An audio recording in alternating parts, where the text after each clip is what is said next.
Welcome back to Africa Science Focus, the science and development show from SciDevNet. I'm Ogechi Ekeanyo. Across Africa, livestock is more than food. It is income, survival, culture, status, and security. From dairy farmers in Ethiopia to pastoralist communities across the continent, millions of livelihoods depend on cattle, goats, and sheep.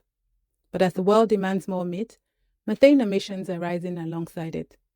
Methane is one of the most powerful greenhouse gases driving climate change, and livestock production is a major contributor. At the same time, farmers are already battling feed shortages, rising costs, shrinking grazing land, and the growing pressures of climate extremes. So the question is becoming increasingly urgent. Can Africa grow its livestock sector without deepening the climate crisis? Scientists think part of the answer lies in what animals eat. In this episode, we follow a collaboration between Scotland's Rural College, the International Livestock Research Institute, and the Ethiopian Institute of Agricultural Research, brought together by the UKCG EIAR Centre and funded by the UK Foreign Commonwealth and Development Office. The project focuses on defining new approaches to forage improvement based on rumen function and greenhouse gas emission, screening hundreds of plant varieties and crop residues to identify feeds that can cut methane without cutting milk or meat, and that can survive the droughts, disease, and climate pressures farmers already face. But promising science alone is not enough. For these innovations to matter, they must work within the realities farmers face every day. To explore both sides of that challenge, our reporter Solomon Yimer speaks first to Aklilu Mekasha, a senior researcher at the Ethiopian Institute of Agricultural Research, who explains what livestock means to small-scale farmers and the pressures they're already up against.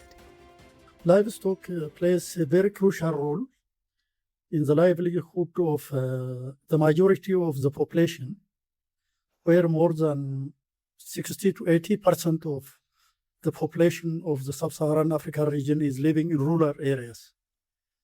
Livestock is everything. Without livestock, life is impossible, including in Ethiopia and in Sub-Saharan African region in general. Without livestock, we cannot think of crop production. We cannot think of food security. We cannot think of resilience of households to natural calamities, including vagaries of climate and other hazards. In Ethiopia, more than 80% of the population is living in rural areas, either as pastoralists or as a farmer. For pastoralists, livestock is a direct source of food through milk,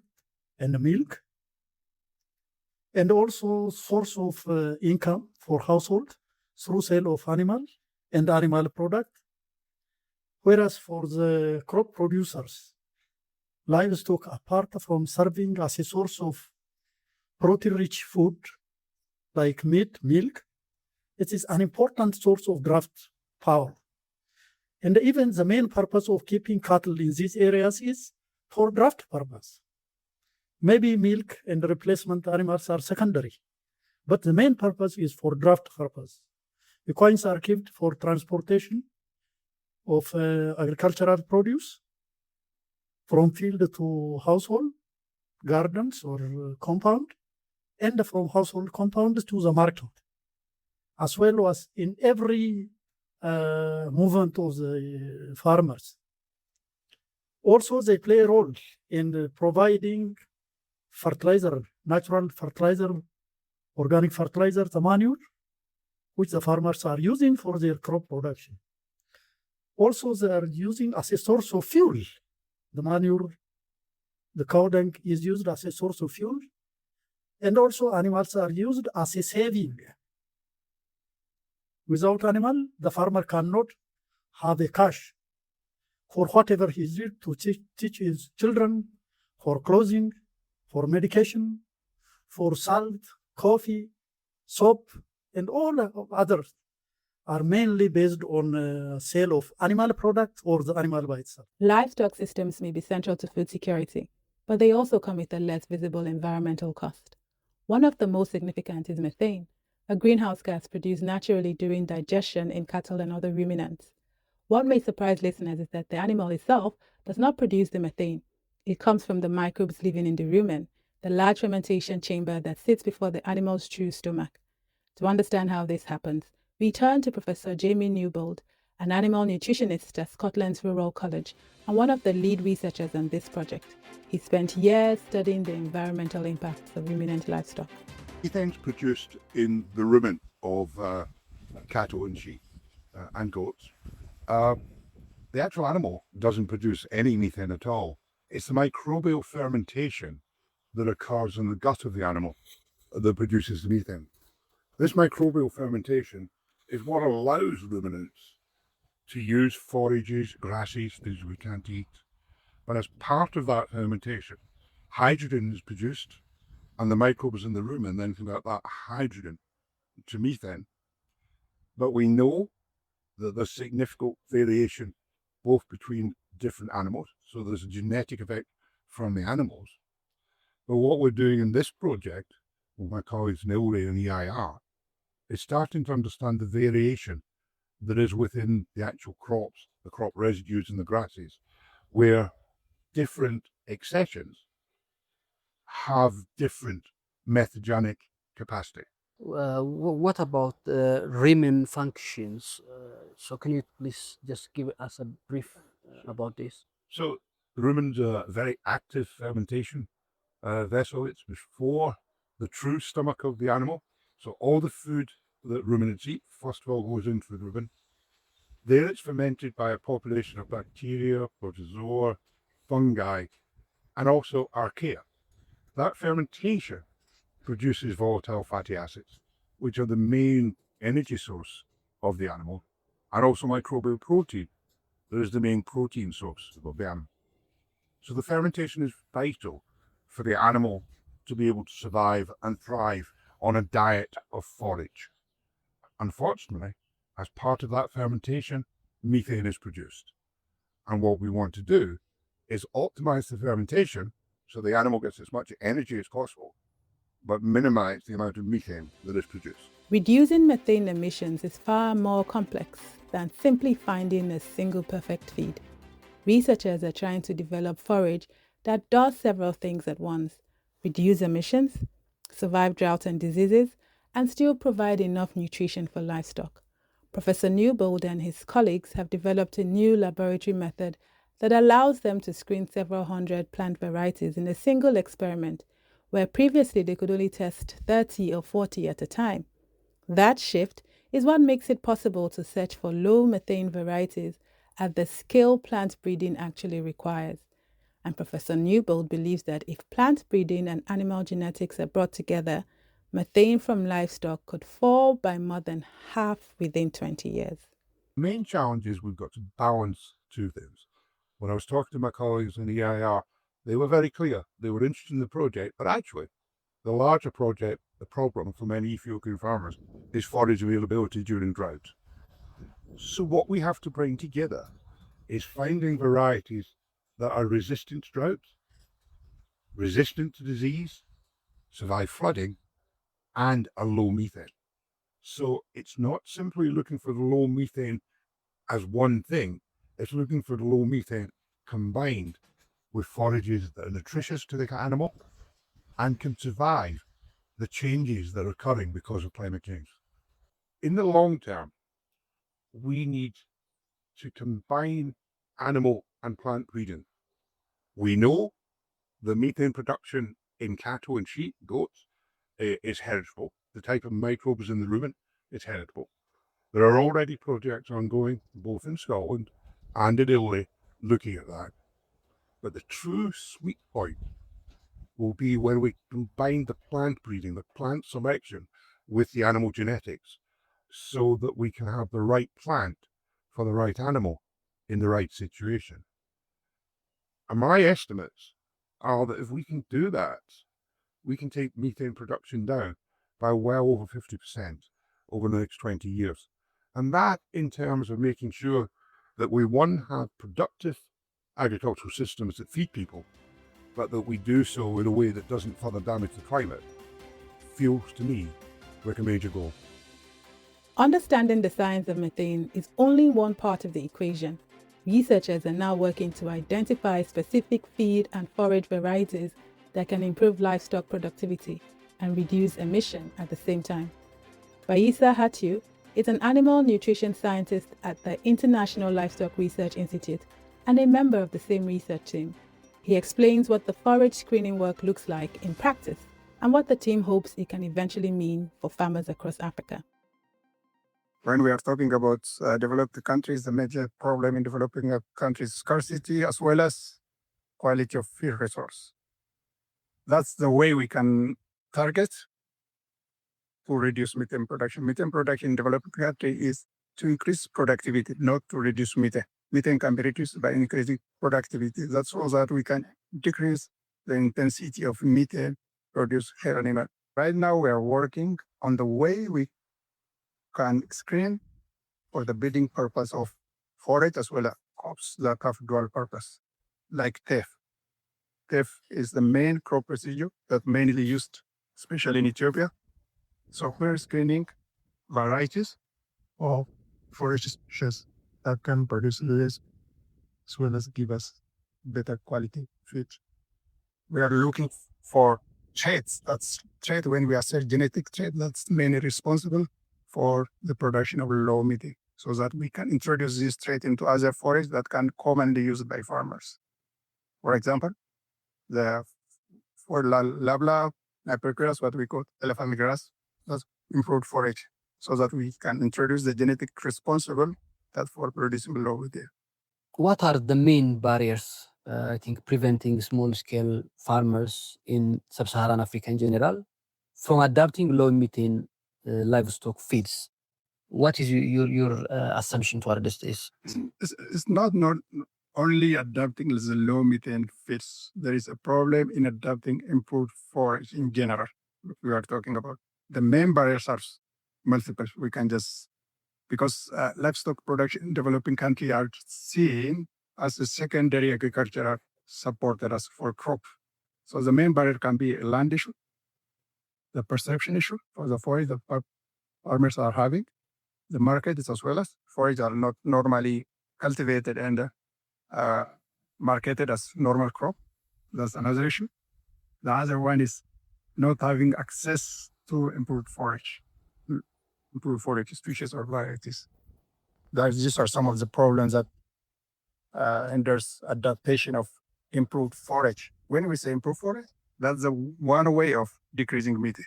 As I said earlier, if you feed improved forage, you get more product, then you produce less methane per unit of product you are producing. And how important are partnership between research institutes, governments, and private sectors in ensuring these solutions reach farmers at a large scale? You told me that you are working with different institutions in this regard. So can you tell me the role of this partnership? Yes, very, very important question, because really the role is producing scientific reason, scientific solution, and generating this solution, pass on the solution to the partners, mainly the Ethiopian Institute of Agricultural Research Institute, which work with the government, which work with the farmers. So partnership is very important to pass on the solution to the target users, especially in adapting the improved forest that can be used as one way of decreasing methane, especially in smaller farmers' condition. Even when new feed solutions show promise, the challenge becomes how to actually get them into farmers' hands. Researchers say that it will depend on stronger collaboration between scientists, government, and the private sector so that the innovations do not stay in the lab. I think innovation can be always successful, but the way can you scale up? How to scale up? Working with the national partners is one way. The other one is working with the government is another one. The third one is working with private industry or partnership with the private sectors in animal production and ruminant production. These are the main solution to get this one to the field. Behind the science and policy debates, there are farmers living the reality of rising feed prices and shrinking grazing land every day. In Dijo town in central Ethiopia, livestock farmer Yetmok Tilaho has spent nearly 2 decades building her herd, starting from a single cow to almost 50 today. Her voice has been translated into English for clarity, but what she describes reflects a growing pressure facing livestock farmers across the region. My husband and I started this work with just one Borana heifer, We bought her from the Lome Warada Livestock and Agriculture Office for 1,200 birr. From that single animal, our herd has grown to nearly 50 cattle today. We raise livestock for our livelihood, and we sell older or weaker animal when necessary. For many years, this supported our family well. It has been our main source of income and survival. But now, the situation has changed completely. Livestock farming has become very difficult due to the severe shortage and rising cost of the animal feed. Today, even buying a small amount of feed is a major challenge. In the past, feed was easy to access. We could get factory byproducts and balanced feed without difficulty. But now, even wheat bran, what we call frushka, is no longer easily available. Prices have increased sharply, and in many cases, balanced feed is missing from the market altogether. Factories say the problem is fuel shortages affecting production. Because of this, supply has become unstable. At this point, many farmers are even considering stopping livestock farming entirely. Hay prices have also increased dramatically over the past 2 years. One bale now costs around 500 birr. When we ask why, we are told it is being transported to Borana because of the drought here. Milk, on the other hand, sells for about 100 birr per liter in our area. But even with that price, it is not enough. Selling milk for 100 birr and then buying hay for 500 birr doesn't make economic sense at all. Factory wheat bran can cost up to 5,000 birr, and formulated feed has reached nearly 7,000 birr. The pressure on farmers is becoming unbearable.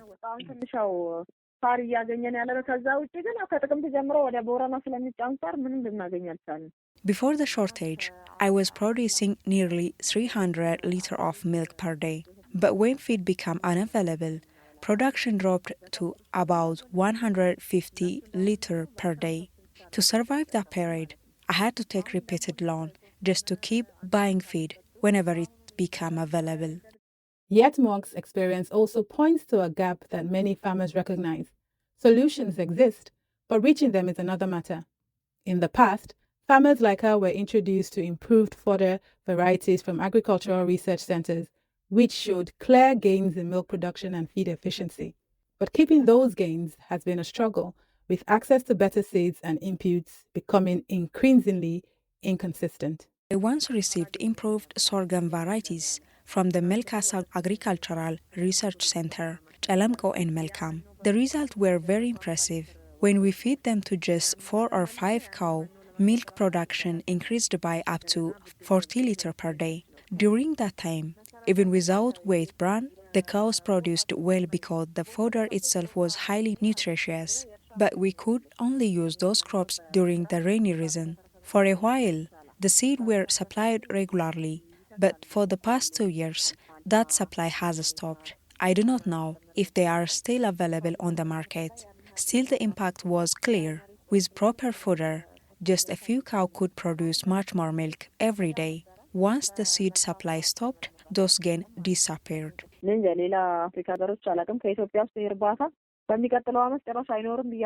If feed prices continue rising like this, the future of livestock farming in Ethiopia is very uncertain.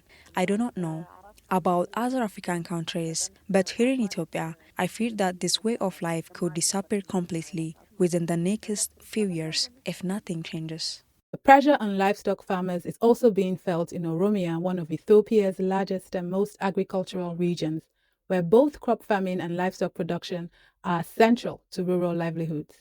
In Ijere district, west of Addis Ababa, farmer Berhanu Derese depends entirely on livestock to support his family, but rising feed costs and the loss of open grazing land have reshaped how he keeps his animals. In the past, grass was widely available, but now almost all land is cultivated and there is no grazing land left. Since it is no longer possible to freely graze cattle in open fields, we are forced to raise them indoors, which requires prepared feed. The cost of feed on the market has become extremely difficult for farmers. From my experience so far, The best production season is around September and October. During this time, fresh grasses become available, and when it mixed with feed cake and given to the cattle, it results in good milk production. Beyond the daily struggle of rising costs and limited grazing lands, farmers also point to a deeper gap between research, policy, and what actually reaches the field. For Behanu, real change depends not only on what is being developed in universities and research centers, but on whether those ideas are translated into practical support for farmers on the ground. Research and new practices developed at the university level often do not reach farmers like us, because I believe real change would happen if research findings were shared with the community and farmers were trained to apply them. Supporting farmers will also contribute to the development of the country. I believe the government and concerned bodies should make improved animal feed more accessible through government support. Different animal feed processing factories should also be established, and farmers should receive assistance. Various training programs should be provided for both government workers and farmers, especially on food utilization, crop production, and grazing management. Veterinary services also need improvement. Last year, I lost 2 cows within 1 month because they could not receive treatment on time. For these solutions to reach farmers, research has to connect with policy. Professor Adugna Tolera from Hawassa University has spent years working at that intersection, studying livestock feed systems, productivity, and the practical challenge of scaling climate-smart innovations. We asked him what progress looks like and what is still standing in the way. Yeah, generally speaking, especially in our part, in our case, we have our economy is based on livestock, and on agriculture, and livestock is an important component of the agricultural production system, and we have a huge livestock resource base, but with limited productivity, and the low productivity is due to several reasons, but the major factor affecting productivity is the availability and quality of feed. So the major feed resource that we have in this country is mainly natural pasture, which is of low quality, and crop residues, which are again of low quality, low nutrient content, high fiber content, low digestibility, and when animals digest, they result in high methane emission or greenhouse gas emission. So the development of improved forage, the forage that combine high biomass, high nutrient content, and low emission potential is something that is of practical relevance in the scenario where feed is a critical problem, and availing more feed of better quality is very important to enhance productivity, and also integrating aspects of low methane emission in the forage breeding program is also targeting another critical challenge of livestock production, that's the methane emission. So I think that's an important aspect, or a very good strategy of addressing the feed shortage problem, the feed quality problem, as well as the methane emission problem from livestock by availing feed and improving the quality of feed, and also decreasing methane emission from these feed resources. Still, progress in the laboratory does not automatically mean progress on the ground. Professor Tolera says the harder question is what happens after the science, when innovations have to move from research stations into the hands of farmers who need them the most. We asked him, what is standing in the way? There are a number of barriers for adopting such improved forage crops in Ethiopia. I think the first and foremost challenge is the land issue. There is competition for land and other resources, and there is limitation of land and resource, especially for smallholder livestock producers. I think there is a need to have some kind of on the land use issues. I think there is some kind of bias towards crop production in our extension system, in our advisory services, even when we advise smallholder farmers that forage should be produced on an area that's not suitable for crop production. But in some parts of the country where dairy production is very important, maybe it would be more important and more beneficial, more profitable to produce forage than to produce cereal or other type of crop. So I think there is a need for proper land use planning, allocation of land. So the major challenge is that we don't allocate land for forage, for growing feed. That's a problem. And we want to produce animal products, or we don't want to produce livestock without allocating resource for livestock production. I think that issue should be addressed at all levels, at the policy level, at the extension level, and also there is a need to increase awareness of the farmers themselves, the livestock producers themselves, to prioritize their land, whether should be used for crop or for livestock, for growing cereal or for growing forage crop. So in areas where livestock production could be profitable, I think forage production should get a priority. So that will address the land issue. Limitation of awareness and technical skills in terms of the management of the forage and so on is also another challenge. So proper developing the skills and creating awareness among the farmers is very important. Availability of the necessary material. I mean, you develop those.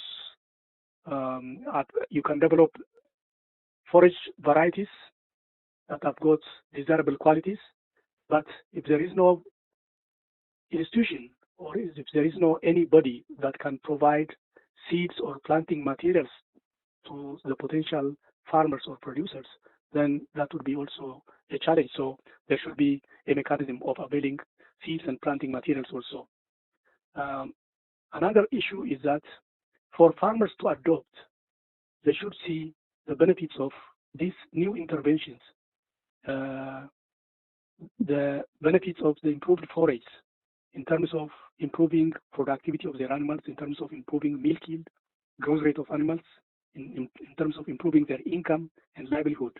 So our research should provide compelling evidence of benefits of using new technologies, new feeds and feeding systems. So unless you prove that the technology is working well, it's beneficial, it's profitable, then farmers cannot easily adopt.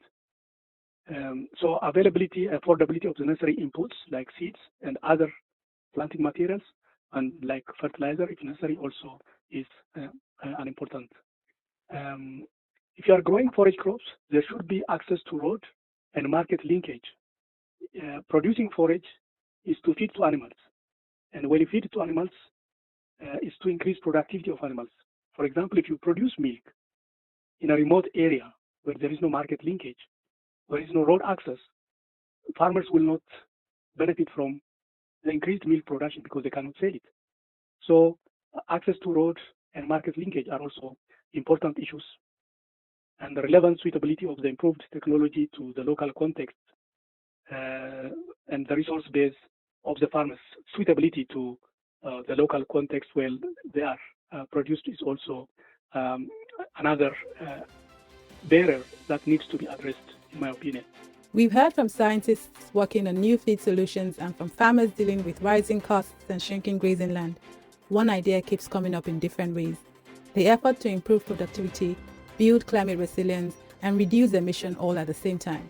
But these goals don't always move neatly together, so we asked whether there are trade-offs research and policymakers need to pay attention to. The trade-off could be if you are focusing on methane emission. If you target first your methane emission, then you may compromise production and productivity. But I think the approach should be to improve livestock productivity, so improve forage production, forage quality.